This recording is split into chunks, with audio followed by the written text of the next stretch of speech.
பிறந்த இடம் Venice, Italy. காலம் 1381 முதல் 1455 வரை. பாதுகாவல், போதனை, பகிர்வு. சிறப்பு, தாழ்ச்சி. வாழ்க்கை குறிப்பு. வெனிஸ் நகரத்திலே 1381 ஆண்டு பிறந்தவர் லாரென்ஸ். இவர் சிறுவயது முதலே ஒருத்தல் முயற்சிகளில் ஈடுபட்டவர். தனது 19வது வயதிலே அகஸ்தினின் துறவிகள் இல்லத்திலே வந்தார். இவர் தனது இல்லத்திற்காக தர்மம் கேட்டும் வந்தார். எளிமை, தாழ்ச்சி மற்றும் தன்னடக்கம் ஆகியவைகளை கடைபிடித்து வந்தார். 1406 ஆண்டு குருவாக திருநிலைப்படுத்தப்பட்டார். இவருடைய ஈடுபாடு, நல்ல செயல்களை செய்யும் மனநிலையே இவரை ஆயராக நியமிக்கும் பொறுப்பிற்கு வழிவகுத்தது. சிறப்பு.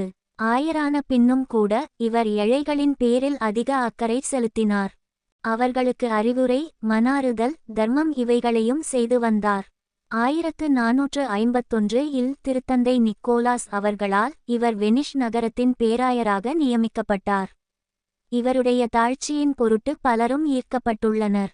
இவர் கடவுளின் அன்பை மையப்படுத்தி நிறைய புத்தகங்களை எழுதியுள்ளார்.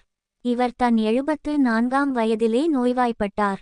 இறப்பானது மிக அண்மையில் இருப்பதையுணர்ந்த இவர் தர்மம் கேட்பவர்களுக்கும் நாம் மரியாதை செலுத்த வேண்டும் என்று கூறி ஜனவரி 8 1455 இல் மரித்தார்.